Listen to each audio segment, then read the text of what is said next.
Amen. Bonsoir à tous.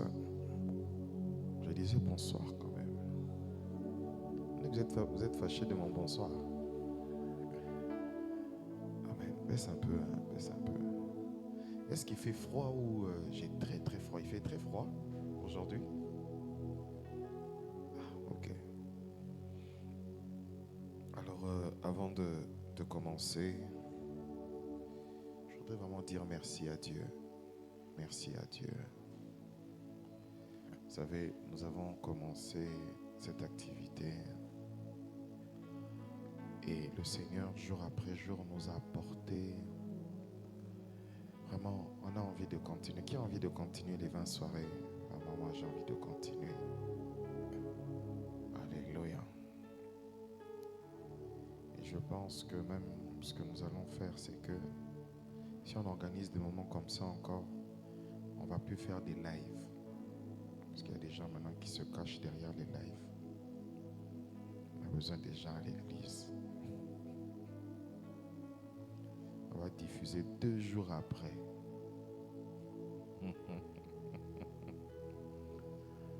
Amen. Vraiment, ça a été un véritable moment de bénédiction. Merci au Saint-Esprit qui nous a conduits tous les jours, tous les jours. Vraiment, pendant 20 soirées, je me suis senti porté. Porté. Je n'étais pas épuisé, mais je me suis senti vraiment porté par le Saint-Esprit. Et vraiment, pendant l'intercession, nous avons prié pour que Dieu donne les finances pour venir à l'église, parce que venir 20 jours à l'église, c'est payer le transport pendant 20 jours. Et ce n'est pas facile. Et vraiment, je prie que Dieu te bénisse pour toi qui as fait ce sacrifice d'être là, jour après jour. Qui a fait 20 jours sur 20? 20 jours sur 20. Levez votre main, 20 jours sur 20. Pas ceux qui habitent avec moi, 20 jours sur 20. Maman, tu étais là 20 jours? 20 jours. Jean-Jacques, 20 jours. En tout cas, 20 jours. Est-ce qu'on peut acclamer le Seigneur pour les vaillants? Amen. Donc pendant 20 jours, ils ont été là. Ils n'ont pas attendu dimanche ni la VVF pour être là. Pendant 20 jours. Amen. En tout cas, on va faire un livre des ouvriers. On va dire les premiers ouvriers à avoir fait 20 jours sur 20. Il y a maman Ruth. Donc je dis à Ruth. Il y a maman Blessing. Il y a Jean-Jacques. Tout le reste, 16 sur 20, 15 sur 20. D'autres même 10 sur 20. D'autres 3 sur 20. D'autres même 1 sur 20. Et tu es fort. Mais la Bible dit, vaut mieux la fin d'une chose que son commencement. Amen. Donc tu as bien fait de venir ce soir. Il y a celui qui est à côté de toi, tu as bien fait de venir ce soir. Amen. Oui, je voulais aussi dire merci à tous les ouvriers, à tous les ouvriers, tout le sacrifice que vous avez fait jour après jour. C'est pour la première fois qu'on sent en ligne constamment comme ça, tous les 20 jours, pour les intercesseurs, pour le protocole, pour les chantres, pour la technique. Vous avez été là pendant 20 jours. On acclame le Seigneur pour vous. Amen. Amen. Gloire à Dieu. Alors le thème de mon message pour clôturer ces 20 soirées, c'est l'alliance. Dis avec moi l'alliance. Dis très bien l'alliance. Avant d'aller plus loin, il est important que nous puissions parler de l'alliance aujourd'hui. Pourquoi? Parce que Dieu veut des adorateurs qui restent avec lui. Dieu ne veut pas des adorateurs de 1 jour, de 2 jours, de 3 jours. Dieu veut des adorateurs éternellement. Et la raison pour laquelle il fait des alliances avec les hommes, ou il bâtit des alliances avec les hommes, c'est parce que tout simplement, Dieu veut rester avec toi jusqu'à la fin, jusque dans l'éternité. Dieu veut commencer une histoire avec toi pour qu'elle ne s'achève jamais. C'est ça le but d'une alliance. Le but d'une alliance, c'est de permettre à 2 parties de vivre ensemble pendant longtemps. C'est ça le but d'une alliance. Quand on parle d'un mariage, c'est d'abord une alliance. Une alliance. Et le but de Dieu pendant ces 20 soirées, c'est de te rendre capable de comprendre qu'il veut rester avec toi. Non pas pendant 2 heures, non pas pendant 3 heures, mais tout le temps. Tout le temps. Dieu veut être avec toi tous les matins, tous les midis, tous les soirs. Dieu veut être avec toi. Dieu veut marcher avec toi à chaque minute, à chaque seconde. Je peux être loin de mon épouse, mais quand je regarde ma bague, ça me rappelle que je suis en alliance. Il y a quelqu'un dans ma vie. Et le but de ces 20 soirées, justement, c'est de faire de nous des personnes qui se souviennent, qui ne vivent pas seules. Ils ont Dieu. Alléluia. Alléluia. Alors je vais rappeler tout ce qui a été dit pendant 20 jours. Puis je vais parler et dire ce qui nous concerne ce soir. Dès le premier jour, je dis ce que Dieu veut, c'est une relation profonde et intime avec chacun de nous. Dieu veut une relation profonde et intime avec chacun de nous. Dieu veut une relation profonde et intime avec toi. Ce n'est pas simplement avec le pasteur, avec les anciens, avec les responsables, mais Dieu veut une relation intime et particulière avec toi. Amen. Nous avons, et nous voulons rappeler ceci, que nous avons dit que proskuneo veut dire adorer. Adorer n'est pas seulement le fait de chanter, ni dire des paroles, mais c'est donner à Dieu toute une vie. L'adoration, ce n'est pas donner à Dieu un temps, 2 temps, mais c'est donner à Dieu toute sa vie. Toute sa vie. C'est ça l'adoration. C'est ça l'adoration. Adorer, c'est s'offrir, c'est donner, c'est Abraham qui donne Isaac en sacrifice. C'est donner ce qui a de plus de valeur, ce qui a de le plus important. Son cœur, c'est ça, adorer Dieu. Mais c'est aussi se donner à Dieu. Une adoration ne consiste pas seulement de donner à Dieu, mais c'est aussi de se donner à Dieu. Abraham a accepté de donner Isaac, mais Isaac a accepté de monter sur l'autel du sacrifice. Il est donc important, frères et sœurs, très important de comprendre que dans la volonté de Dieu, nous devons apprendre à donner à Dieu. Mais le plus important, c'est aussi de se donner soi-même à Dieu. Se donner soi-même. Nous avons dit que adorer, c'est le fait que Dieu est à la quête des vrais adorateurs, à la recherche des vrais adorateurs, à la recherche des vrais adorateurs, ceux qu'il adore en esprit et en vérité. Et nous avons dit aussi que c'est la connaissance de Dieu qui fait que notre adoration soit parfaite. C'est la connaissance de notre Dieu Jésus dit à la femme samaritaine, vous vous adorez celui que vous ne connaissez pas, mais nous nous adorons ce que nous connaissons. C'est la connaissance qui permet l'adoration. La connaissance, la connaissance. Et nous avons dit que le mot connaissance voulait simplement dire yada, connaître intimement, intimement, sans secret, sans filtre. Et c'est ça que Dieu veut. Dieu veut que tu le connaisses sans filtre. Dieu veut que tu le connaisses intimement. Dieu veut que tu aies des relations particulières avec lui. Nous avons dit aussi qu'adorer, c'est donner à Dieu ce qu'il veut, non pas toujours ce que nous voulons. Car il y aura des moments où Dieu te réclamera Isaac. Il y aura des moments où Dieu te réclamera plus que ce que tu as l'habitude de donner. L'adoration véritable, c'est l'adoration parfaite, ne consiste pas à donner ce qu'on veut, mais l'adoration parfaite consiste à donner ce que Dieu veut.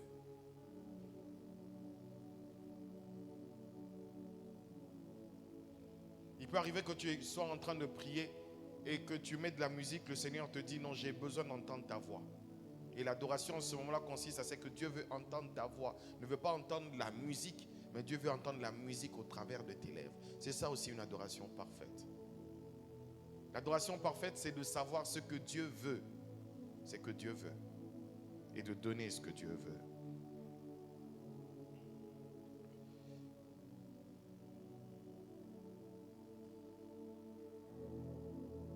Et le vendredi dernier, j'ai parlé de l'adoration et le prophétique.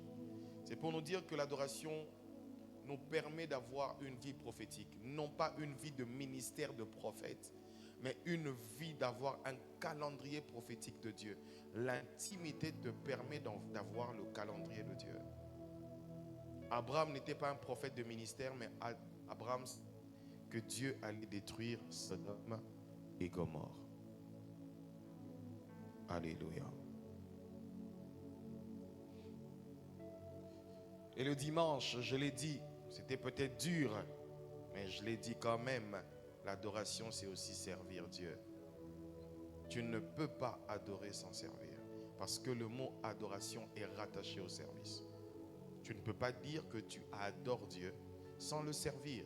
Et donc, tout adorateur est une personne qui est au service de Dieu. Tout adorateur est au service de Dieu. Il est impossible d'être un adorateur, une adoratrice, sans être au service de Dieu.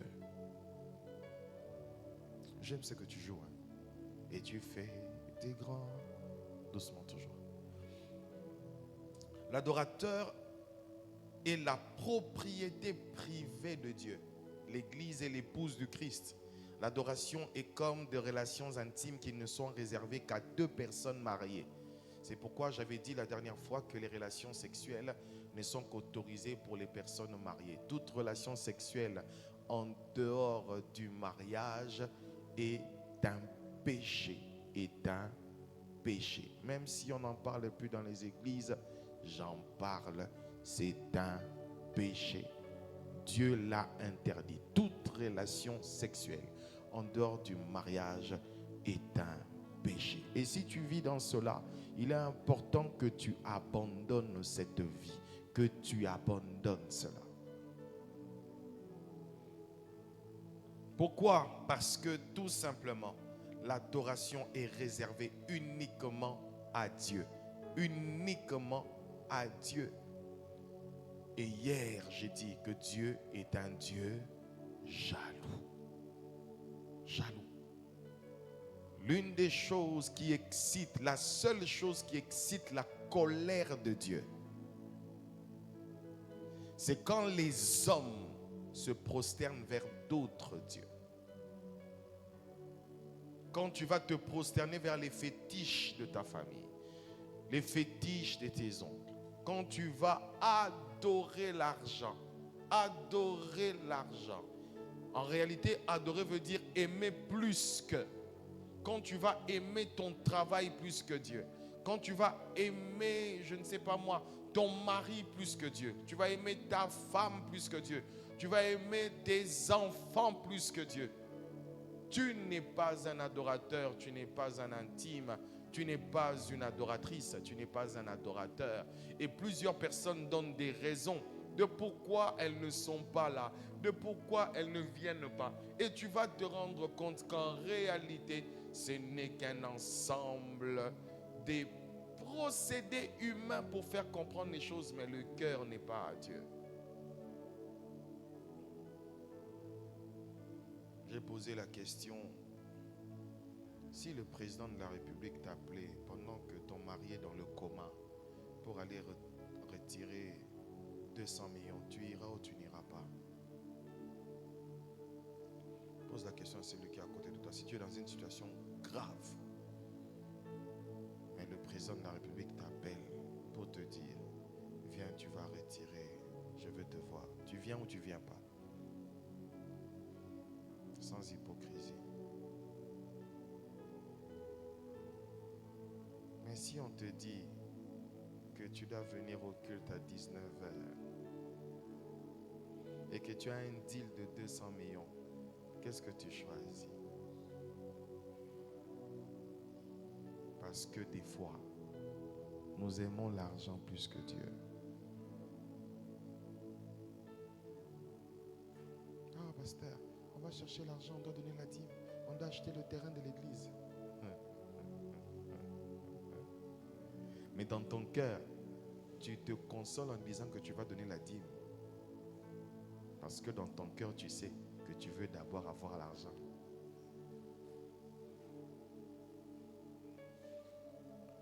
Jésus-Christ rencontre un homme. La Bible dit qu'il pratiquait tout ce qu'il y avait dans la loi. La Bible dit que Jésus aima cet homme. Il dit, voici un juif en qui il y a point de fraude.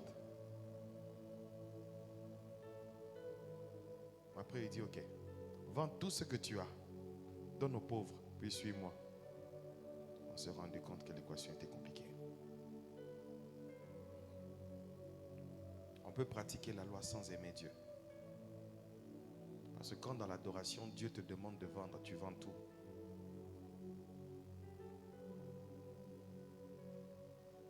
Alléluia.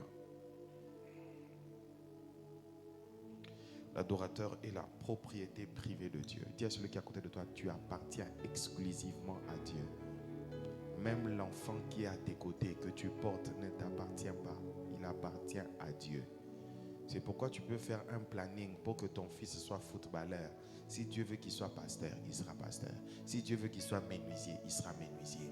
Parce que chacun de nous a un but pour lequel Dieu l'a créé, non pas pour lequel les parents l'ont créé. D'ailleurs, les parents ne créent pas.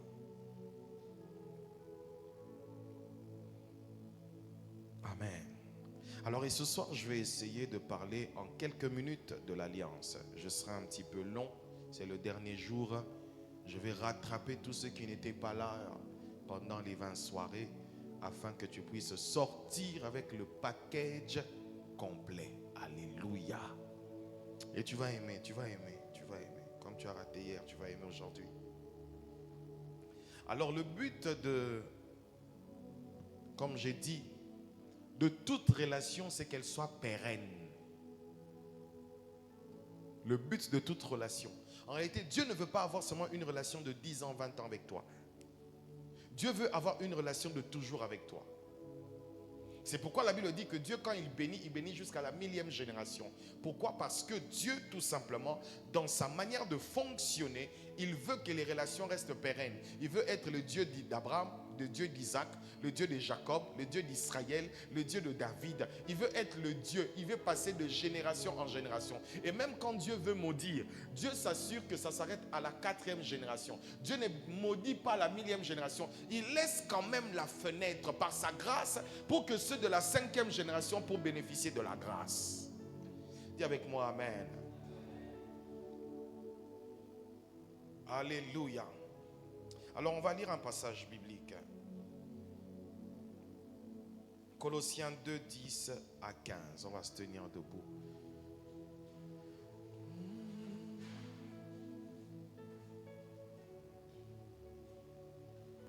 On va se tenir debout, s'il vous plaît. Tenez-vous debout. Soyez fortifiés ce matin, ce soir.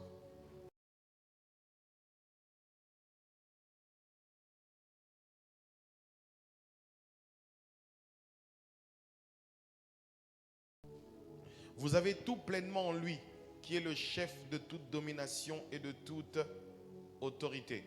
C'est en lui aussi que vous avez été circoncis d'une circoncision qui n'est pas faite par la main d'homme, mais de la circoncision de Christ, qui consiste à vous dépouiller du corps de votre nature pécheresse.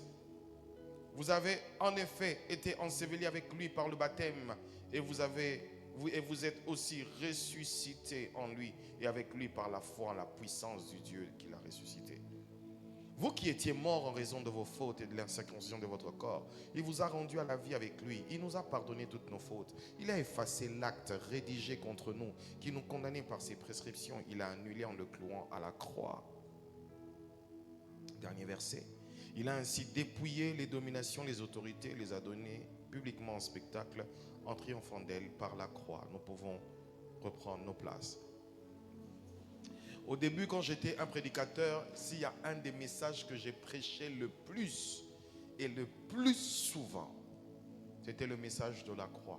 C'est avec les années, plus les années avancent, plus je suis en train de comprendre pourquoi en réalité je suis tombé amoureux de ce message de la croix. Parce que en réalité, écoutez frères et sœurs, il est très important que vous puissiez comprendre et retenir que la base du christianisme commence et le message qui débute l'ère du christianisme et de la grâce commence par la croix. C'est très important. Très important. On va faire un petit détour dans l'histoire. Dieu apparaît à Abraham parce que l'histoire des alliances a commencé avec Abraham. Dieu a commencé avec Abraham et Dieu commence une alliance. C'est pas que Dieu a commencé avec Abraham, il y a eu plusieurs alliances avant, mais vraiment une alliance pérenne, c'est avec Abraham. Alors Dieu commence une histoire avec Abraham. Il dit, écoute, quitte ton père, quitte ta patrie et je ferai de toi. Je ferai de toi. En d'autres termes, il dit, je veux bâtir une relation avec toi, mais qui demande assez que tu quittes. Que tu quittes ta famille, que tu quittes ton père, que tu quittes la maison de ton père. Écoutez, vous vous souvenez un petit peu, on pose la question à Jésus, mais nous qui t'avons quitté, qu'est-ce que nous aurons? C'est de la même manière. Le mot quitter en réalité veut dire aussi se détacher pour s'attacher. Le mot quitter ne veut pas dire se détacher pour rien, c'est de se détacher pour s'attacher. Une femme qui quitte son père et sa mère pour s'attacher, en fait, se détache de son père et s'attache à sa mère, à son mari. Se détache à sa famille et s'attache à un homme pour commencer une nouvelle famille. Alors, Abraham commence une nouvelle vie avec Dieu, une nouvelle relation. Et dans cette relation, Abraham est obligé de voir certaines choses, d'appliquer certaines choses. Et Dieu parle avec Abraham. Et des années après, l'alliance va être faite dans la chair d'Abraham par la circoncision. Bien avant, précédemment ou précédant la naissance d'Isaac. Isaac est fils de la promesse, mais le fils de la promesse doit naître dans l'alliance et non pas en dehors de l'alliance. Ce qui fait que Ismaël est né, mais Ismaël et Abraham ont été circoncis le même jour. Qu'est-ce que je dis? Ismaël, hein?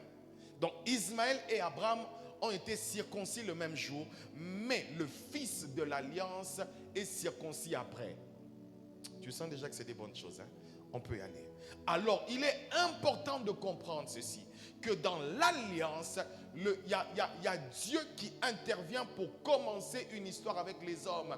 Et Dieu va parler à Abraham sur comment les hommes vont pécher, cette nation, son peuple, ses enfants iront en Égypte et là ils seront en captivité et après cette captivité, après 400 ans, je me souviendrai d'eux. Ce qui fait que Dieu intervienne, ce n'est pas que les cris sont montés vers Dieu, mais c'est que Dieu avait déjà parlé à Abraham.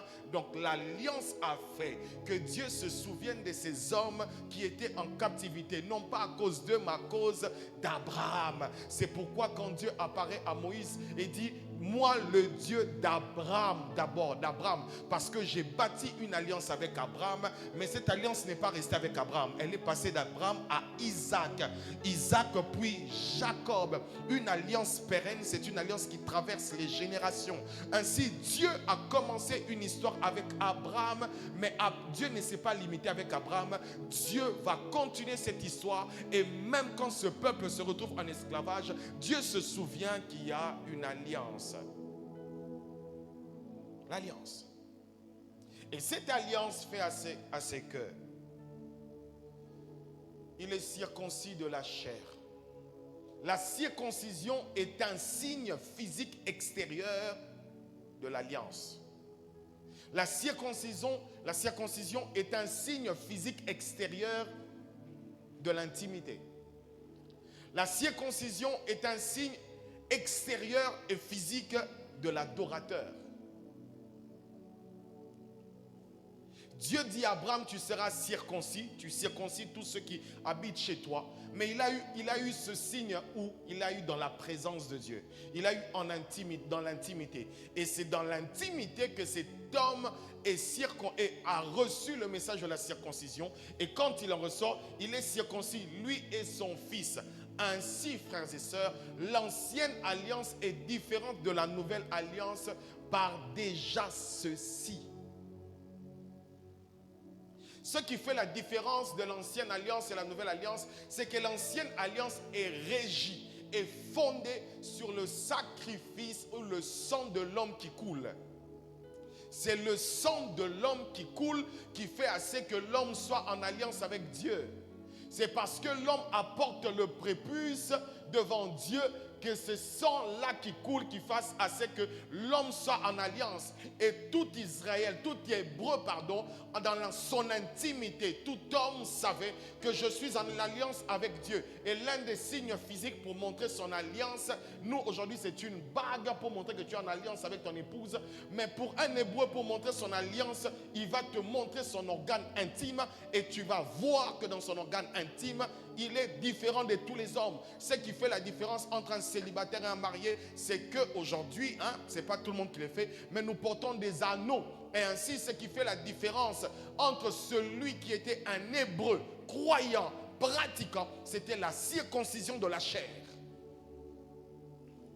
Écoutez, maintenant ce qui fait la force de la circoncision, c'est qu'elle n'était pas faite par soi-même, elle était faite par des hommes. La circoncision, c'était ton père qui devait te circoncire. C'est pourquoi j'ai bien dit que Abraham et Ismaël ont été circoncis le même jour. Mais Isaac qui vient après a été circoncis par son père. Ainsi, le voulait la tradition, c'est les pères qui devaient circoncire les fils. Je répète, c'est les pères qui devaient circoncire les fils parce que Dieu avait donné la responsabilité aux hommes dans l'ancienne alliance de veiller sur la fiabilité et l'efficacité de l'ancienne alliance. L'efficacité de l'ancienne alliance était basée sur les interdictions des hommes, ce qu'ils ne devaient pas faire. Donc c'est l'homme qui était en charge de gérer l'alliance. Quand tu es l'adorateur de type Abraham, il va te dire que son adoration, que son intimité n'est pas fonction d'abord de Dieu, mais est fonction de sa disposition à lui d'être devant Dieu. Ainsi, il y a des choses que lui étant en adoration et étant un adorateur devait tout d'abord se mettre en marge. C'est pourquoi il y avait la circoncision de la chair. Et la circoncision de la chair était un signe palpable, visible et physique que celui-ci est en alliance avec Dieu. C'est compliqué où nous sommes là.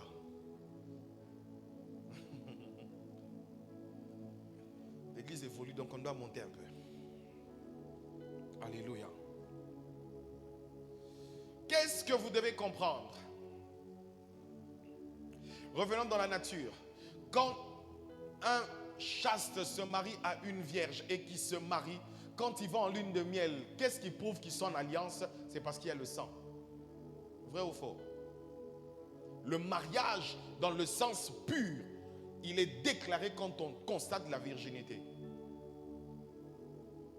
Dans le sens pur, pas dans notre sens mis à jour.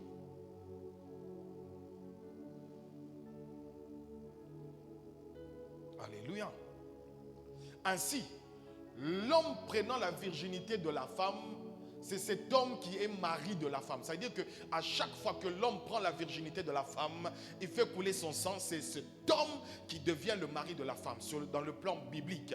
Mais aussi dans le plan spirituel, Dieu vient prendre le prépuce de l'homme dans sa partie intime pour être en alliance avec Dieu, avec lui. Je ne sais pas si tu comprends. L'homme déchire l'hymen et Dieu prend le prépuce. Vous me demandez de descendre ou que je monte? Ainsi, l'alliance des adorateurs est basée sur le fait d'une relation intime. Donc déjà là, Dieu est en train de montrer pédagogiquement qu'il veut des personnes qui sont intimement liées à lui. S'il est capable, il pouvait prendre un doigt, il pouvait prendre le sang à partir de, je ne sais pas moi, du bras, du cou, du dos, du ventre, mais Dieu va prendre de l'organe masculin. C'est parce qu'il veut toucher à la partie intime de l'homme pour lui rappeler dans son intimité profonde qu'il appartient, qu'il a une relation avec lui. Les blessures que tu as dans une certaine partie de ton corps te rappelleront toujours que tu es en intimité.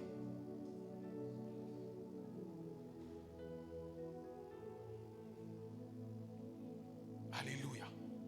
De la même manière que la femme n'oublie jamais la première personne qui a pris sa virginité, de la même manière, la circoncision est faite pour que l'homme n'oublie jamais qui a pris.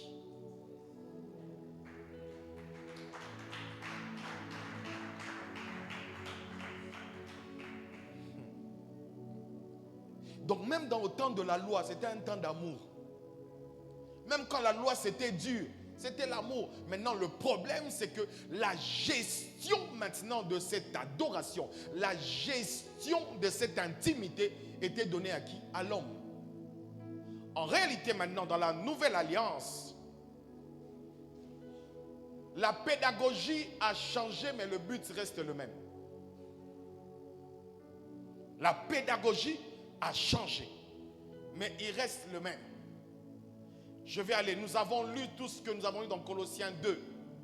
Ainsi, dans la nouvelle alliance, le problème c'est que n'est pas simplement l'homme qui doit rechercher à être avec Dieu, mais c'est Dieu qui recherche ardemment à être au milieu des hommes.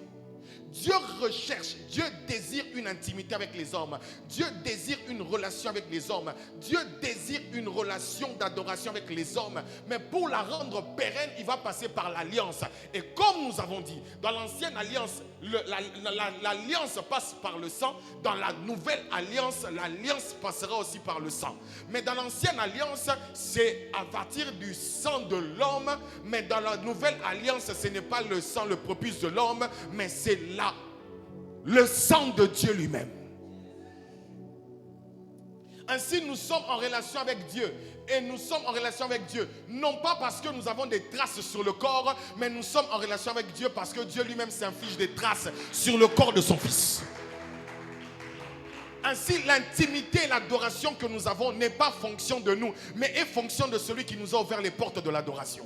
C'est pourquoi, frère, la Bible dit, le jour où Jésus a rendu l'esprit, le rideau a été déchiré, non pas de bas en haut, mais de haut en bas. Pourquoi? C'est parce que lui a décidé qu'il ne voulait plus qu'il y ait une séparation avec les hommes, qui est seulement une catégorie des hommes qui entrent dans sa présence, mais il voulait que tout un peuple soit capable de l'adorer, d'être en intimité, d'entrer dans sa présence.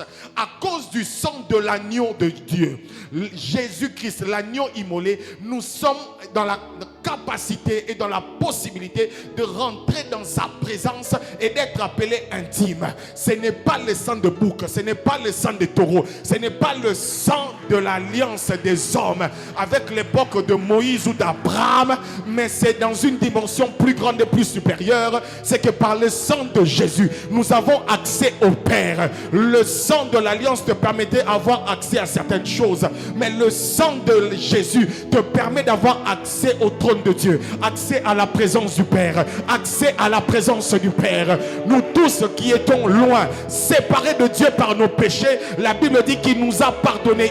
Il a ôté nos offenses.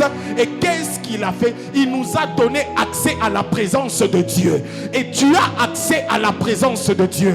Et non pas pour un an, non pas pour 2 ans. C'est pour toute l'éternité. C'est pour toute l'éternité. C'est pour toute l'éternité. Tu n'es pas sauvé simplement pour la terre, mais pire encore, tu es sauvé pour l'éternité. Il y a quelque chose qui t'attend. Ton adoration ne finira pas sur la terre. Ton adoration ira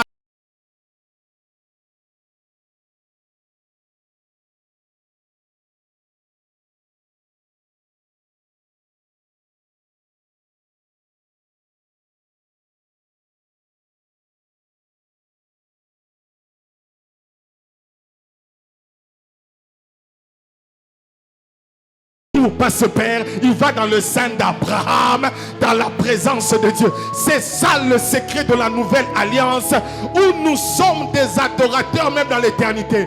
Dieu ne permet pas que l'adorateur retrouve ses ancêtres, mais Dieu permet que l'adorateur retrouve le premier adorateur. Oh my God! Il y a eu un premier adorateur qui s'appelle Abraham.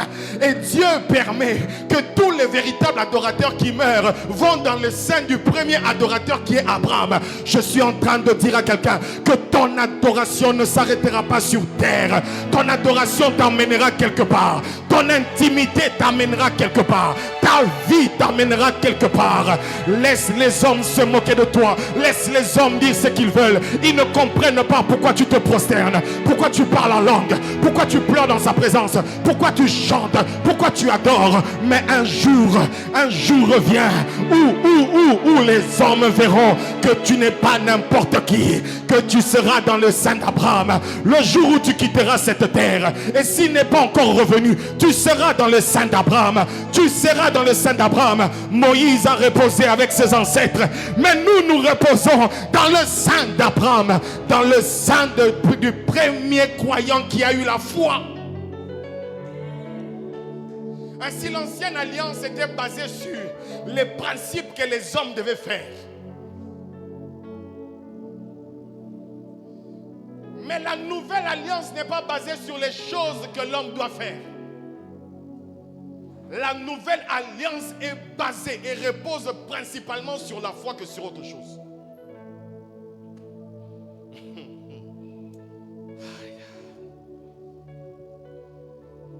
Il y a celui à côté de toi, Dieu t'aime, hein?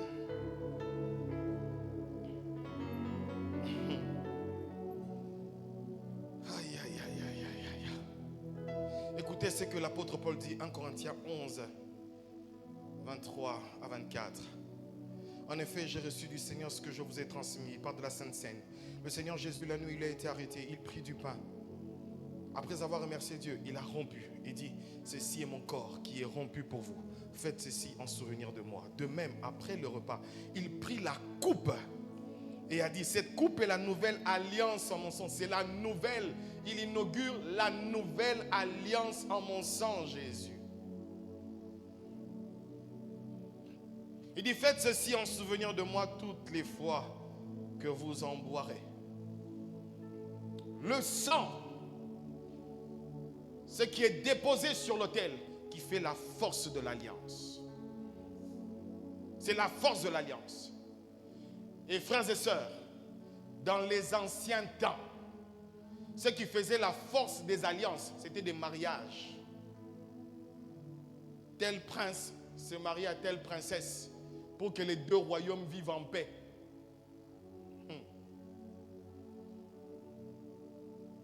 Et la force de la nouvelle alliance, c'est qu'un Dieu se marie à un divin pour qu'à chaque fois que le Père veut frapper, il voie son Fils.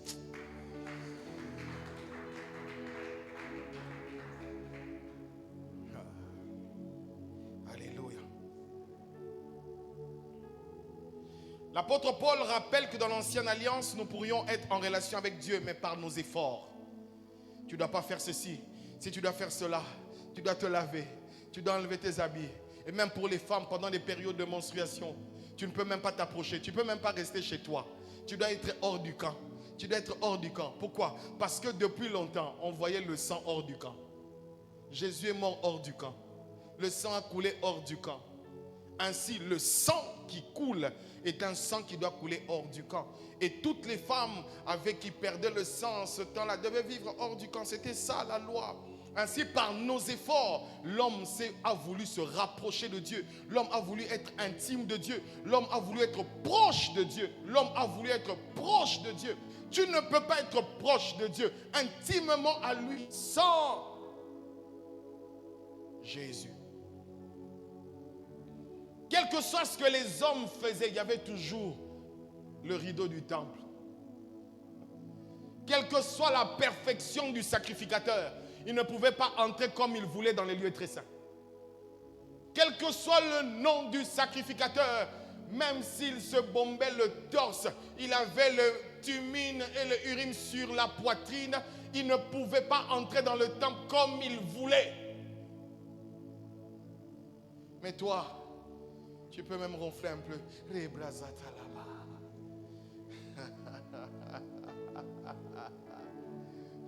Il y a un nom qui me vient, le souverain sacrificateur Abiatar. J'aime ce nom-là, Abiatar.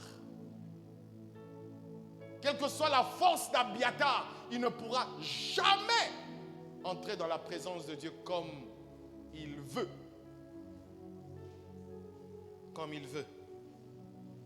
Si nous sommes en relation avec Dieu, si nous sommes intimes, nous devons le reconnaître. Ce n'est pas parce que nous jeûnons, ce n'est pas parce que nous prions, ce n'est pas parce que nous faisons des efforts. Les hommes ont tendance d'oublier.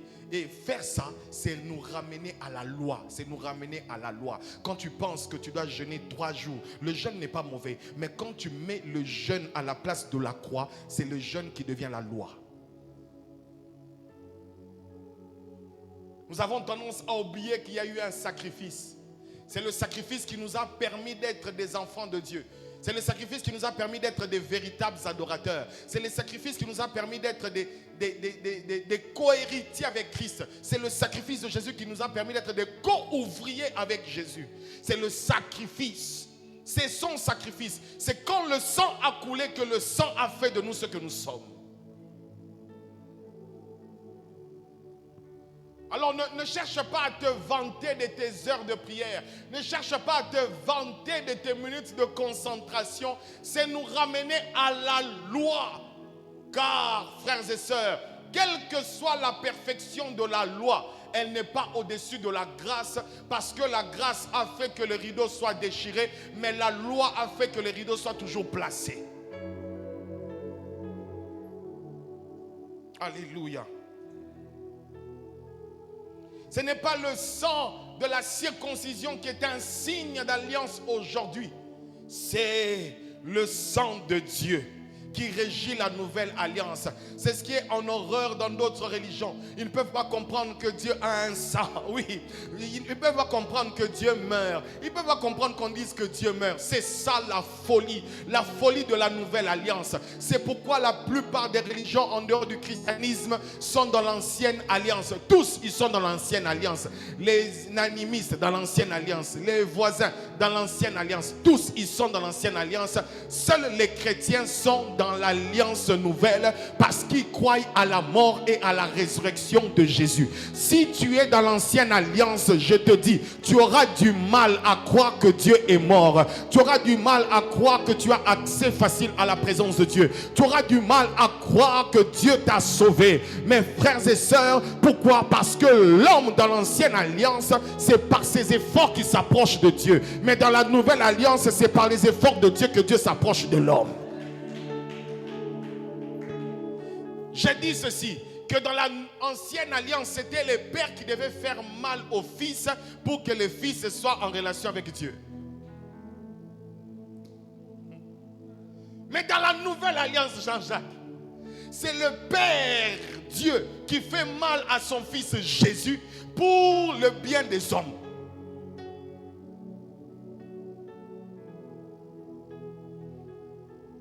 Si tu comprends ça, ta vie chrétienne a changé. Tu n'as pas accès. Le simple fait que tu crois en Jésus, tout simplement, même si on t'appelle bébé spirituel, le plus petit de vous est plus grand que Jean. Même un petit bébé a plus de spiritualité que Jean le prophète. Pourquoi? Parce que dans la nouvelle alliance, tu n'entres pas par tout cela. Tu entres tout simplement parce que Dieu permet. C'est ça la facilité. Tu arrives devant la porte. Pendant que tu cherches la clé, c'est le propriétaire qui t'ouvre. Il dit entre.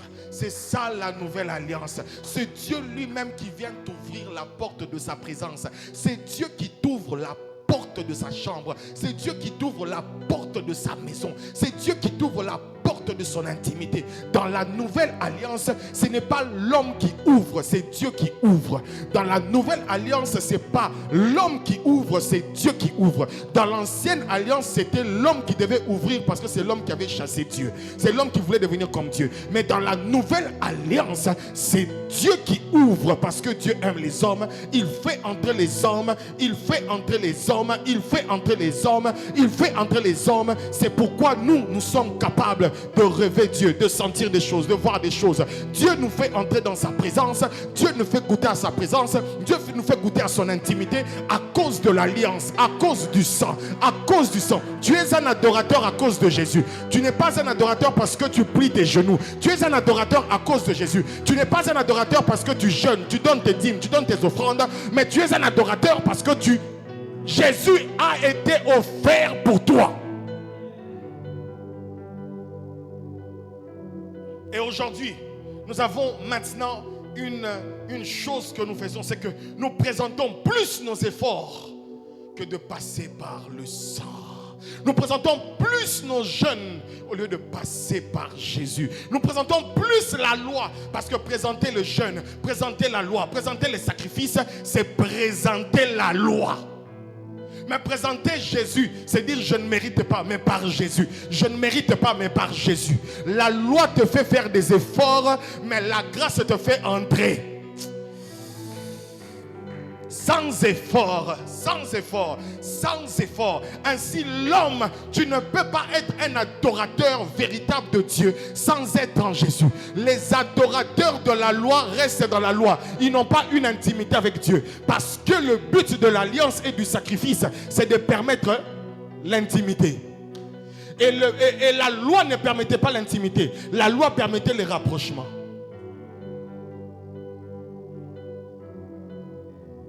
Ne présente jamais tes jeûnes, ne présente jamais tes sacrifices.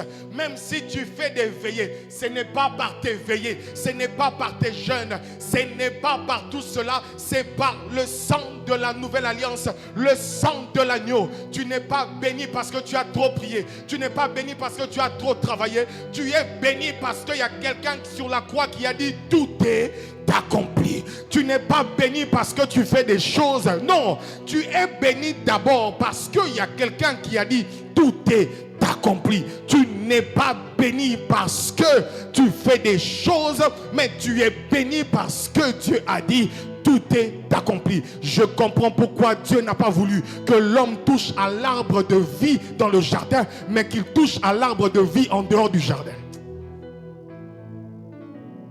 Je ferme la parenthèse, je reviendrai sur ça.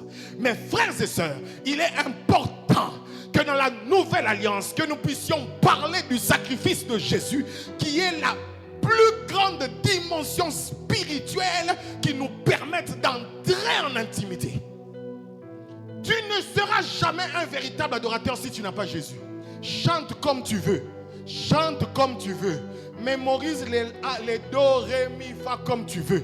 Mais si tu veux être un véritable adorateur, tu ne le seras jamais si tu ne passes pas par Jésus. Car il est le chemin. Non, je veux même bien dire, il est le seul chemin.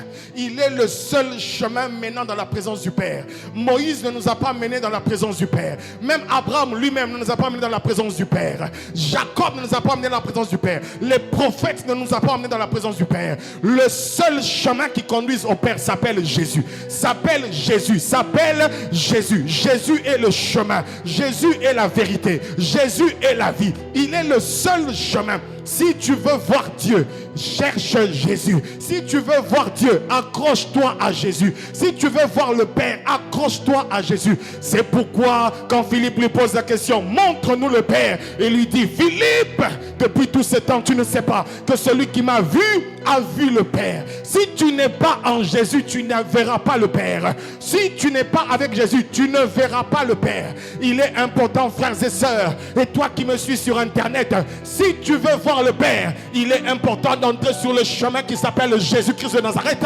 et par ce chemin, nous avons tous accès au Père. Donne-moi un bon amen. Nous avons accès au Père par Jésus. Il n'y a pas d'autre intermédiaire.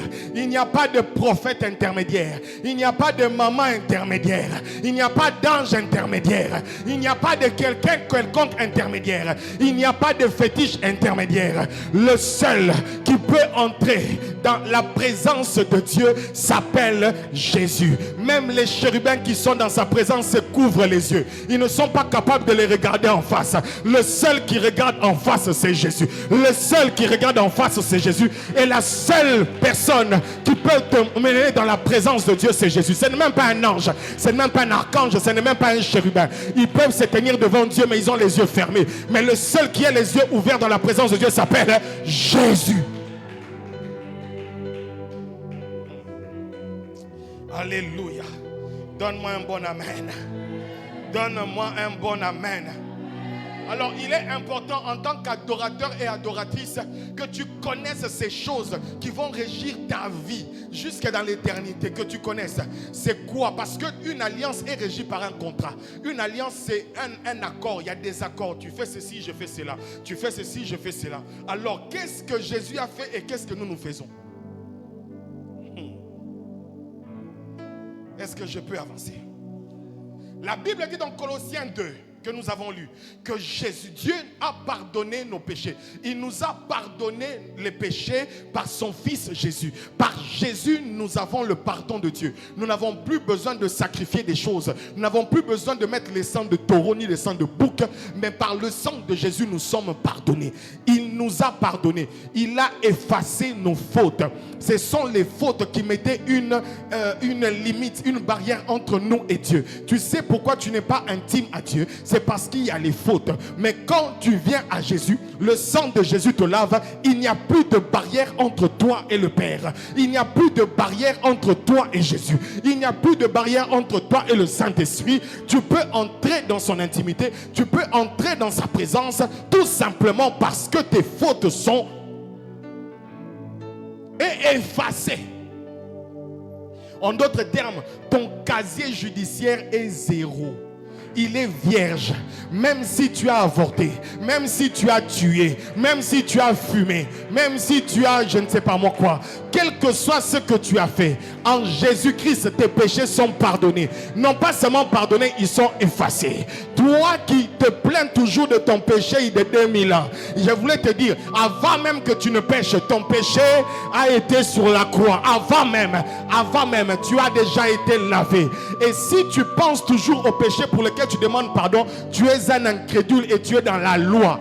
Une personne intime croit qu'elle a été pardonnée. Quand une femme est épousée par le roi, elle sait qu'elle n'est pas digne parce que le roi pouvait épouser une autre. Mais quand le roi l'a épousée, c'est moi la reine.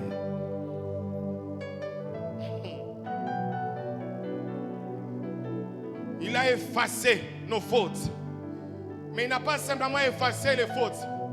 Dans le contrat de la nouvelle alliance, il a aussi effacé tout acte de condamnation. Il y a des choses qui te condamnaient. Il y a des choses qui te condamnaient. Tes grands-parents sont allés dans la sorcellerie, dans la franc-maçonnerie, dans l'occultisme, dans le vaudou, dans je ne sais pas moi quoi.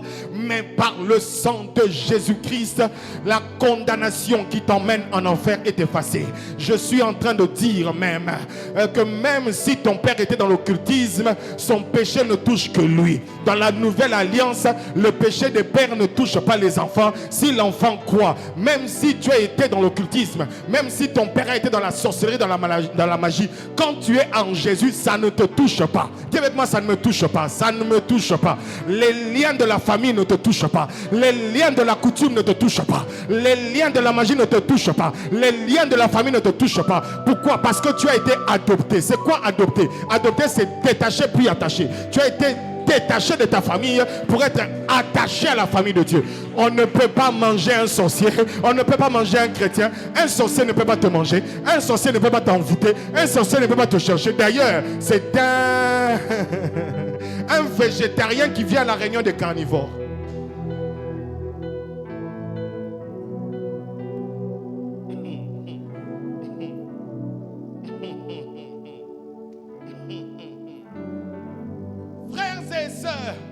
La condamnation a été effacée. Je ne crois pas que tu vives dans les liens. Je ne crois pas que tu vives. Oh non, papa n'a pas fait ceci. C'est pourquoi nous aussi. Non, quand tu es en Jésus, les liens sont coupés. Tu es dans les nouveaux liens. Les liens de l'éternité. Les liens de Dieu. Les liens de la bénédiction. Les liens de la prospérité. Les liens de... Oh my God, my God, my God. Tu n'es pas dans les autres liens. Tu es dans les liens de l'éternité. Tu dois comprendre que tu es dans les liens divins. Parce que en réalité, toi, tu es régi par le sang de Jésus, tu n'es pas régi par le sang de ta famille. Tu portes peut-être le nom de ton père, mais tu n'as pas la vie de ton père. Tu portes le nom de ton père, mais tu n'as pas l'alliance avec ton père, tu as l'alliance avec Dieu. C'est pourquoi les sorciers de toute ta famille peuvent te chercher, ils ne vont pas te trouver. Parce que quand ils vont venir, tu n'es plus là-bas, tu n'es plus là-bas, tu n'es plus là-bas, tu n'es plus là-bas, tu n'es plus là-bas. Alors ne dis pas que mon voyage est bloqué, les sorciers ont bloqué. Non, le Seigneur a mis ça en attente parce qu'il veut travailler quelque chose en toi. Ne dis pas que ton mariage est bloqué. Ce n'est pas bloqué. Le Seigneur est en train de travailler quelque chose en toi pour que tu vives quelque chose de bien. Ne dis pas, c'est pas parce que tu vis des situations bizarres que c'est le diable. Ce n'est pas forcément le diable, c'est Dieu d'abord qui est en train de te bloquer. Écoute, même pour que le diable agisse dans ta vie, il faut l'autorisation de Dieu. Parce que Job, personne ne pouvait le toucher. Personne ne pouvait le toucher parce que Dieu, dans son alliance, la première chose qu'il fait, il t'entoure, il t'entoure, il t'entoure, il t'entoure, il t'entoure, il t'entoure. Et je suis en train de dire à quelqu'un, tu peux croire que dans l'alliance avec ton Dieu, tu n'es pas seul. Même quand tu dors, Dieu est là. Même quand tu ronfles, Dieu est là. Quand tu te cuisines, Dieu est là. Quand tu es dans l'avion, Dieu est là. Quand tu te maries, Dieu est là. Quand tu es dans la salle d'accouchement, Dieu est là. Quand tu voyages, Dieu est là. Quand tu travailles, Dieu est là. Quand tu prêches, Dieu est là. Quand tu chantes, Dieu est là. Quand tu sers Dieu, Dieu est là. Dans la nouvelle alliance, tu as Dieu avec toi à chaque minute et à chaque seconde. Il n'y a pas un temps de délestage où Dieu n'est pas là. Tu es avec Dieu partout, en tout temps. Il faudrait seulement que tu te rendes conscient que Dieu est avec toi. Oh, donne-moi un bon amen. Et la Bible dit, ce n'est pas fini. Dans la partie de Dieu, la Bible dit, il a dépouillé les dominations et les autorités. Il les a livrés publiquement en spectacle. Tu sais pourquoi tu as la capacité de chasser les démons, de chasser la maladie? Parce qu'ils ont été vaincus. C'est pourquoi la Bible dit, nous appelle les plus que vainqueurs. Les vainqueurs, ce sont les gens qui ont combattu. Les plus que vainqueurs, ce sont les gens qui ont hérité de la victoire sans combattre. C'est pourquoi tu es un plus que vainqueur. Tu n'as plus encore besoin de monter sur le ring. Jésus est monté sur ton ring. Tu n'as plus besoin d'aller combattre. Jésus a combattu pour toi. Ce que tu dois faire, c'est que tu dois ramasser la victoire. Tu dois ramasser la ceinture. Tu dois ramasser la victoire. Tu dois ramasser la ceinture. J'ai dit tu dois ramasser la victoire. Tu dois ramasser la ceinture. Tout ça pourquoi? Parce que nous sommes en Jésus. En Jésus. Et j'aime ça.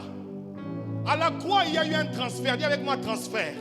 Ce n'est pas le transfert de Mbappé au Real de Madrid, mais c'est le transfert de vie. À la croix, il m'a donné sa vie et il a pris ma vie. À la croix, il m'a donné sa vie. Je ne vis plus ma vie ancienne. C'est pourquoi la Bible a dit, tout ce qui était ancien est passé. À présent, toutes les choses sont nouvelles. Je vis une nouvelle vie en Jésus. Quand vous me regardez, ce n'est pas moi. Oh. Le dev ancien, il est mort. Ce n'est pas moi. Oh. Ce n'est pas moi. Oh. C'est pourquoi les vrais convertis, les vrais adorateurs, ils n'ont pas besoin de dire non, j'ai abandonné le péché. Ils se retrouvent ne plus pécher. Pourquoi? Parce que sa vie n'est plus sa vie. Dieu a donné, Jésus lui a donné sa vie et Jésus a pris sa vie. Jésus a pris sa vie. Jésus a pris ta sale vie d'impudicité. Jésus a pris ta sale vie d'adultère. Jésus a pris ta sale vie de voleur. Jésus a pris ta sale vie de haine et de mendiant pour te donner une vie de pureté, une vie de sainteté, une vie à l'image des enfants de Dieu, une vie de douceur, une vie de paix, une vie de joie, une vie de sanctification, une vie de sainteté, une vie de pureté. En Jésus, frères et sœurs, tu n'as pas besoin de chercher, tu as déjà une vie parce que Jésus t'a donné sa vie. Dans la nouvelle alliance, le contrat, c'est que tu me donnes ta vie et tu prends ma vie.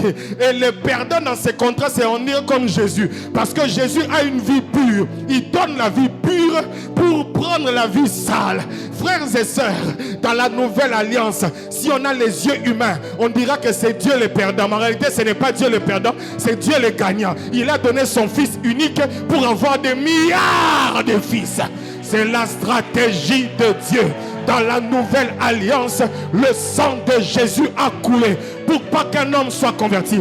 Jésus était le seul intime, mais le seul intime est mort pour que des milliards deviennent des intimes. Le seul intime a été sémé pour que des milliards deviennent des intimes. Le seul saint a été sémé pour que plusieurs soient appelés saints. Le seul riche s'est fait pauvre pour que nous soyons riches. Il était malade et nous sommes guéris. Le seul saint a pris tous nos péchés. Donne-moi un bon amen.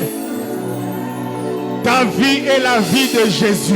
Quand tu regardes ta vie et que tu trouves que ça ne marche pas, dis-toi aussi, à la croix de Jésus, à un moment, ça ne marchait pas. Mais la Bible dit, parce qu'il a été obéissant jusqu'à la mort et à la mort de la croix, Dieu lui a donné le nom qui est élevé au-dessus de tous les autres noms. Et dans le nom de Jésus, tout genou fléchit et toute langue confesse qu'il est Seigneur à la gloire de Dieu le Père. Je suis en train de dire ceci, même si ça ne marche pas, à cause de l'alliance de Dieu qui est sur toi, ta vie rayonnera parce qu'il t'a donné sa vie. Tu ne vivras pas dans la pauvreté à cause de l'alliance. Tu ne vivras pas dans le péché à cause de l'alliance. Tu ne vivras pas dans la mendicité à cause de l'alliance. Tu ne vivras pas dans la douleur à cause de l'alliance. Qui est avec moi? Jésus.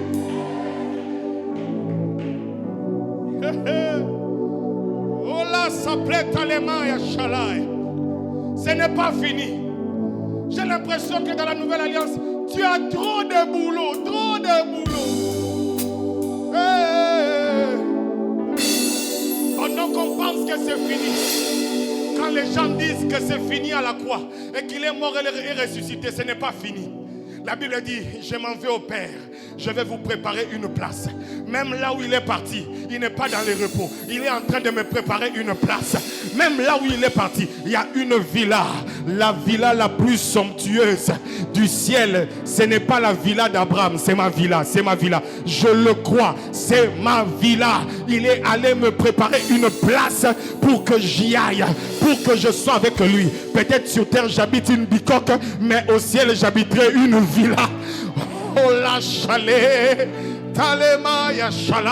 Dans la nouvelle alliance, il s'occupe de là où j'habiterai. Oh my God. Dans la nouvelle alliance, il s'occupe de là où je finirai. Il s'occupe de la terre, mais il s'occupe aussi de l'éternité. Mais dans l'ancienne alliance, il s'occupait plus des choses de la terre. Mais dans la nouvelle alliance, il s'occupe des choses terrestres et célestes. Je suis en train de dire que tu es dans la bonne alliance. Tu es dans la bonne alliance. Que personne ne te trompe. Tu es dans la bonne alliance. Dieu s'occupe des affaires terrestres, mais il s'occupe aussi des affaires célestes. Donne-moi un bon amen. Et ce n'est pas fini. La Bible dit, il intercède pour nous auprès du Père. Pendant que je parle en ce moment, Jésus n'est pas assis. Étienne pouvait avoir les yeux ouverts pour voir que celui qui était ressuscité n'était pas assis. Il était debout. Oh frères et sœurs, dans le ciel, il y a un Jésus qui parle pour toi. Il est ton avocat. Il parle pour toi. Il dit, souviens-toi de ce frère. Souviens-toi de cet homme. Regarde comment il te prêche. Souviens-toi de ce garçon. Comment il est en train de suivre la prédication. Souviens-toi de cette fille. Comment elle est en train de te chercher. Souviens-toi de... Il est en train d'intercéder auprès du Père. C'est pourquoi à chaque fois que tu demandes au nom de Jésus, le Père se demande, pourquoi tu demandes encore? Pourquoi tu demandes? Parce que le nom de Jésus est le seul nom qui a été donné par lequel Dieu se rend accessible. Dieu se rend accessible. Même si la porte était fermée, quand on dit seulement au nom de Jésus, la porte est ouverte. Aucun ange ne peut te bloquer. Aucun archange ne peut te bloquer. Quand tu cites le nom de Jésus, tu as accès direct au Père. Tu as accès direct dans sa présence. Tu as accès direct dans sa présence à cause de l'alliance. Dis Jésus. Alléluia. Mais ce n'est pas fini. Mais moi, je me demande, dans cette alliance-là, nous, c'est quoi notre effort? Je vous dis, Moïse peut être fâché contre nous. Les prophètes peuvent être fâchés. Comment autant de facilité? Même les transports qui vont t'amener au ciel, ce n'est pas toi qui payes. Il est allé nous préparer une place pour que nous allions vers lui. C'est lui qui viendra encore nous prendre. Même les transports qui te permettent d'aller au ciel, ce n'est pas toi. Il est allé nous préparer une place. Mais il revient nous prendre. Écoute, je voudrais te dire ce soir, un intime ne finit pas sur la terre. Un intime, Jésus viendra le prendre. Jésus viendra te prendre. J'irai là-bas parmi les anges. Jésus viendra te prendre. Jésus. Et vous savez, la difficulté du voyage, c'est celle-ci. C'est que nous tous, nous mettons un réveil. Un réveil. Pour ne pas être en retard à l'aéroport. Mais avec Jésus, on n'aura pas besoin de mettre un réveil. Même quand tu seras en train de dormir, il va s'occuper que tu ne sois pas en retard. Alors pour que tu ne sois pas en retard, lui-même viendra te prendre. Tu n'auras pas besoin de mettre un réveil pour te réveiller, pour t'apprêter. La Bible dit, au son de la trompette, les morts en Christ ressusciteront premièrement. Même les morts, ceux qui sont morts il y a longtemps, ressusciteront. Et après, les vivants, je ne sais pas si nous ferons partie des vivants ou des morts. Mais si Jésus-Christ tarde encore, nous ferons partie des morts en Christ. Et quand nous serons morts en Christ, le jour de la trompette, nous sortirons des tombeaux, pas avec le corps de la mort, mais avec le corps de la vie. Et nous irons à sa rencontre pour maintenant participer à ce qu'on appelle les noces de l'agneau. L'intimité véritable. Pendant que tu pleurais sans le voir, maintenant tu pourras pleurer en le voyant. Pendant que tu le cherchais, tu voulais sentir sa présence, tu n'auras même pas besoin, il sera tellement proche de toi.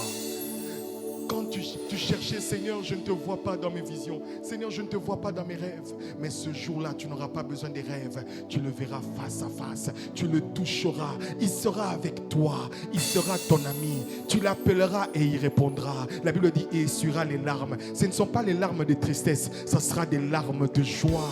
Au ciel, il y aura beaucoup de larmes de joie. Tu m'as manqué, Jésus. Tu m'as manqué. J'ai espéré te voir. C'est aujourd'hui que je te vois. J'étais désiré, mais pourquoi tu as drainé? Pourquoi tu m'as laissé longtemps, frères et sœurs? C'est pourquoi ceux qui voient l'éternité sont pressés de partir. L'apôtre Paul dit, je suis pressé de toutes parts. J'ai le désir d'aller, mais c'est vous qui me retenez, parce que ceux qui voient l'éternité ont plus besoin de partir que de rester. Je suis en train de dire à quelqu'un, Jésus revient bientôt.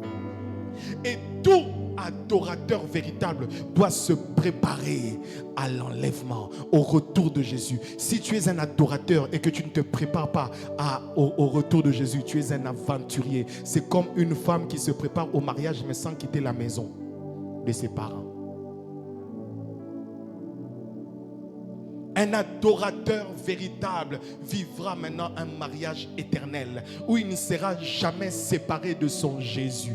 Il ne sera jamais séparé de son Jésus. Il ne sera jamais séparé de son Dieu. Le jour arrive, frères et sœurs, le jour arrive où tu vas pour un meilleur mariage. Nos mariages terrestres ont beaucoup de problèmes, beaucoup d'incompréhension, beaucoup de situations difficiles. Mais notre mariage céleste sera parfait. Il sera parfait. Et Jésus ne va pas avoir de problèmes de jalousie parce qu'il sera le seul. Il n'y aura pas d'autre comme lui. Il n'y aura pas d'autres comme lui. Le mariage éternel nous attend.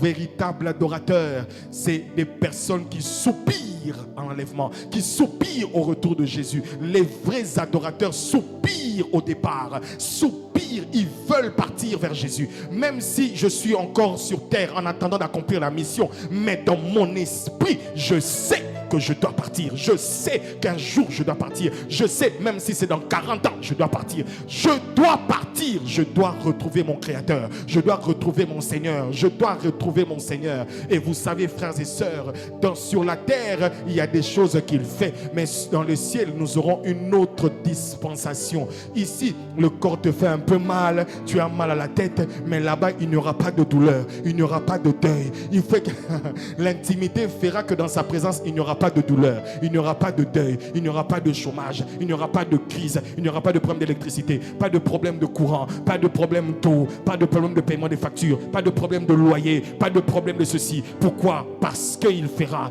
que dans sa présence, comme tout est parfait dans sa présence, ainsi nous vivons la perfection dans sa présence.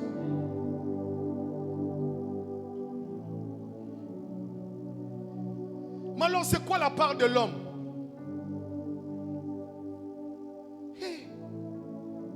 Vous savez, quand j'ai lu ça, j'ai été choqué. La part de l'homme, c'est seulement croire. Car Dieu a tant aimé le monde qu'il a donné son Fils unique, afin que quiconque croit en lui ne périsse pas, mais qu'il ait la vie éternelle. Notre part dans la nouvelle alliance, c'est de croire. C'est de croire. C'est de croire.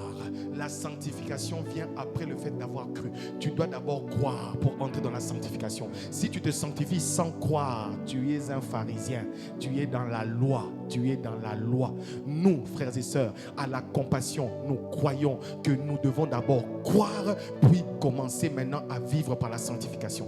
Mais vivre par la sanctification, ce n'est pas ce que tu reçois par tes propres capacités, c'est ce que le Saint-Esprit te donne maintenant à marcher. C'est pourquoi quand tu crois, tu reçois la vie de Dieu. La vie de Dieu est manifeste dans ta vie, non pas par tes efforts, mais par les efforts de la grâce. C'est pourquoi un ancien menteur ne ment plus. Un ancien ceci ne fait plus ceci. Hein, tu as la tentation de voler, tu ne voles pas. Tu as la tentation d'une femme, tu ne tombes pas. Ce n'est pas que tu es champion. Non, c'est que tu as tellement bu la grâce. Tu as tellement cru en la grâce que tu ne peux pas. C'est pourquoi, frères et sœurs, devant certains péchés, certaines personnes se disent, moi je ne peux pas tomber à cause de ça. Qu'est-ce qui fait qu'ils ne tombent pas à cause de ça? C'est parce qu'ils croient en la grâce.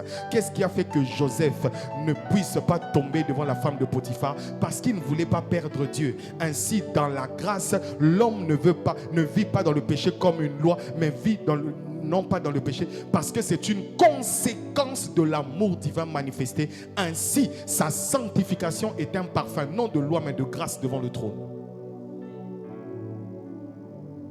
Une femme ne vit pas dans la crainte de son mari. Une femme honore son mari pour qu'elle soit agréable devant son mari. C'est pourquoi vous devez vivre dans la sanctification. Quand tu crois, tu ne vas pas vivre dans le péché. Tu ne peux pas vivre dans le péché. Quand tu crois, frères et sœurs, tu dois maintenant vivre dans la sanctification. Parce que en réalité, c'est la foi qui te donne la force. La foi te donne la force de vaincre. C'est pourquoi la Bible dit, aucune tentation ne sera au-dessus de vos forces, parce que la foi te donne la force au-dessus de tes tentations. Et toute personne qui tombe dans ses péchés, jusqu'aujourd'hui, tu as un problème. Tu as un problème. Tu as un problème. Tu dois revenir au labo. Toi, tu es comme l'aveugle sur qui on doit encore mettre la main la deuxième fois. Parce que la première fois, tu vois des arbres. Tu dois croire. Dis avec moi, croire. Croire simplement. Croire simplement que ton nom est inscrit au ciel. Croire simplement que ton nom est là-bas. Croire simplement que Jésus intercède. Ici, il y a des intercesseurs, mais là-bas, il y a un intercesseur parfait. Écoute, dans l'église, nous avons des intercesseurs imparfaits. Mais au ciel, nous avons un intercesseur parfait. C'est pourquoi certaines personnes pensent que non, j'ai prié, c'est pourquoi c'est arrivé dans ta vie. C'est faux. Au-delà de tes prières, il y a un intercesseur au ciel qui prie, qui intercède pour moi, qui intercède pour toi, qui intercède pour nous. Il y a un intercesseur qui s'appelle Jésus-Christ de Nazareth, le grand frère de grands frères, l'époux véritable, celui qui ne déçoit jamais, l'arbre qui était le fruit de vie, qui était sur l'arbre de Golgotha, Jésus-Christ de Nazareth. Et frère, s'il est ton intercesseur, il est ton avocat, il parle pour toi. C'est ça aussi. Dans la nouvelle alliance, c'est toi qui parleras pour toi. Mais dans la nouvelle alliance, c'est Jésus qui parle pour toi.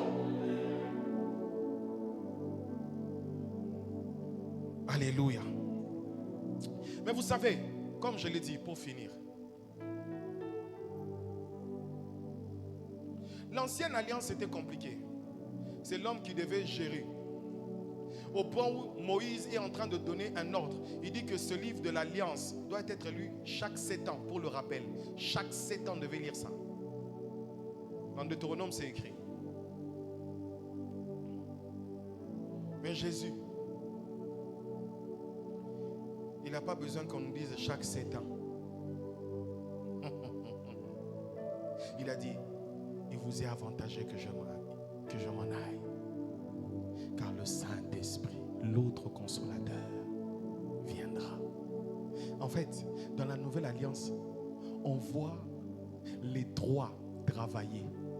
Dans l'ancienne alliance, on voit que un seul apparaître, le Père. Mais dans la nouvelle alliance, le Père donne, le Fils se donne, le Saint-Esprit gère.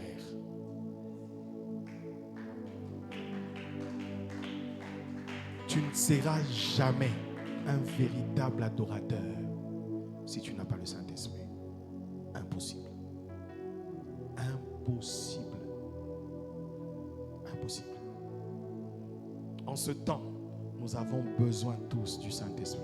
Ce n'est pas tes jeûnes, ce n'est pas tes moments de prière. C'est d'abord le Saint-Esprit qui te donnera l'amour d'aimer Dieu, qui te donnera la force de prier, qui te donnera la force de jeûner. C'est le Saint-Esprit qui te donnera le désir ardent d'être avec Dieu. C'est le Saint-Esprit. C'est le Saint-Esprit. Frère, si tu veux vivre dans la loi, tu vivras beaucoup de difficultés. Mais si tu veux vivre dans la nouvelle alliance, être un véritable adorateur, tu ne dois que croire. Dis à celui qui est à côté de toi, crois seulement. Crois seulement. Crois seulement. Crois seulement. Crois seulement.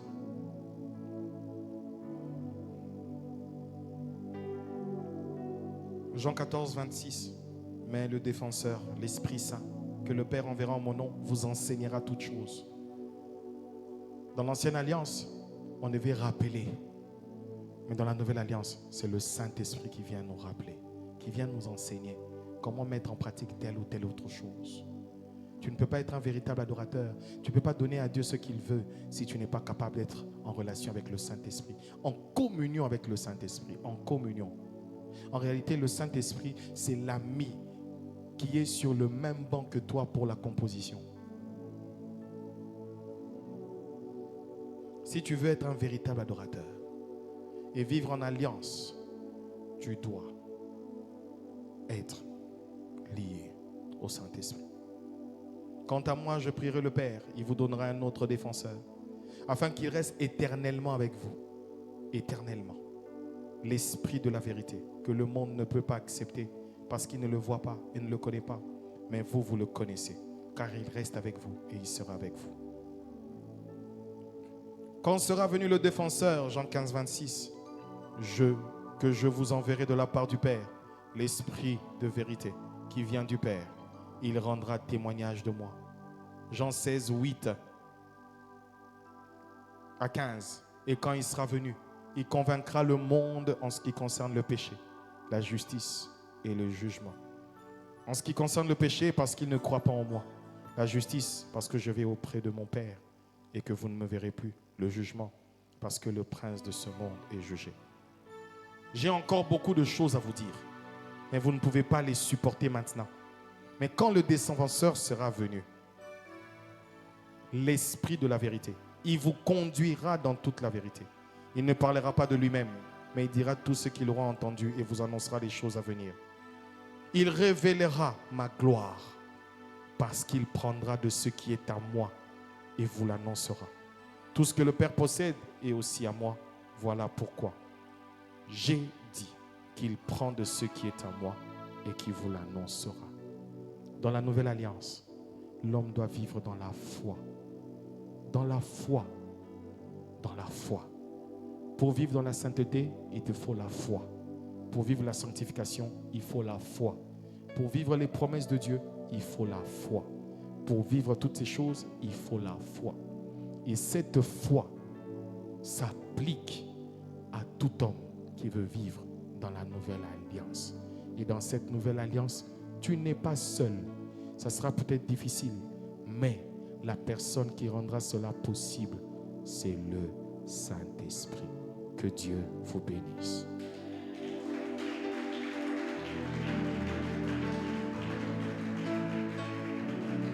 Esprit de Dieu, viens.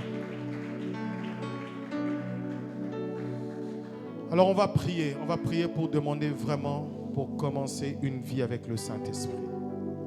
Tu dois commencer une vie, une communion avec le Saint-Esprit. Vraiment, frères et sœurs, ne soyons pas distraits. Nous sommes dans un temps où, si tu n'es pas en relation avec le Saint-Esprit, tu vas te perdre. Demande au Saint-Esprit de remplir ta vie, de te conduire. Le Saint-Esprit est une personne. Il te conduira dans la vérité. Il t'enseignera. Le Saint-Esprit. Prie, demande que le Saint-Esprit te conduise. Demande, prions, même sur Internet, demandons que le Saint-Esprit nous conduise. Prions le Seigneur. Dans ma vie, Esprit,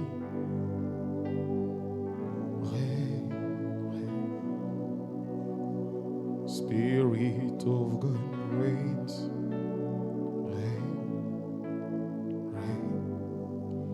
Ce soir, Esprit règne.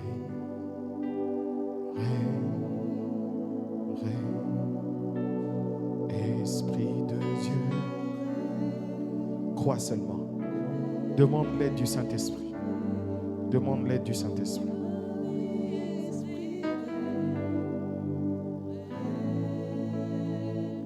Esprit de Dieu règne.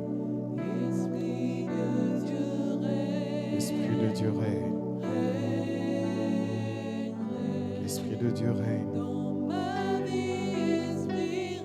L'Esprit de Dieu règne. Esprit de Dieu règne. Viens nous conduire dans la vérité. En ce temps, Seigneur, nous voulons être les vrais adorateurs. Car les vrais adorateurs adorent le Père en esprit et en vérité. Nous voulons être des adorateurs qui adorent en esprit et en vérité. Et sans le Saint-Esprit, cela n'est pas possible. Je prie, Seigneur. Je prie, Seigneur, ce soir, que tu nous aides. Esprit de Dieu. Esprit de Dieu Règne. Règne. Règne. dans ma vie, Esprit Règne, Esprit de Dieu. Esprit de Dieu règne. Esprit de Dieu Règne ce soir. Règne ce soir. Commençons une vie d'intimité. Une relation particulière avec toi. Nous ne voulons pas être seuls. Esprit de Dieu. Esprit de Dieu Règne. Règne. Règne. dans ma vie, Esprit Règne. Tu ne pourras pas être un véritable adorateur si tu n'es pas en Jésus. S'il y a quelqu'un parmi nous qui veut véritablement donner sa vie à Jésus, je prie que tu te lèves ou que tu lèves simplement ta main là où tu es. Tu veux véritablement donner aujourd'hui ta vie à Jésus. Si tu es là, tu veux donner ta vie à Jésus, lève simplement ta main de là où tu es. Vous êtes sur Internet, vous voulez donner votre vie à Jésus. Faites cette prière avec moi. Seigneur Jésus, toi le garant de la nouvelle alliance, je reconnais que tu es mort pour moi. Tu es mort pour mes péchés. Tu as donné ta vie pour moi. Et ce soir, après ce message, je reconnais que tu ne m'as pas encore sauvé parce que je ne t'ai pas encore donné ma vie. Je viens te donner ma vie. Donne-moi ta vie. Cette nuit, je te reçois comme mon Seigneur et mon Sauveur personnel. Pardonne mes péchés. Pardonne mes iniquités. Pardonne mes fautes. Pardonne toute transgression. Dans le nom de Jésus, inscris mon nom dans le livre de vie. Père, inscris mon nom dans le livre de vie.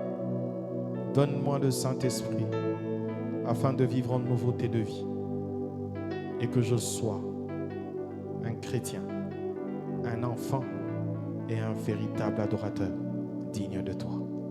Je suis sauvé, je suis délivré, je suis guéri, je suis restauré et je t'appartiens au nom de Jésus. Amen.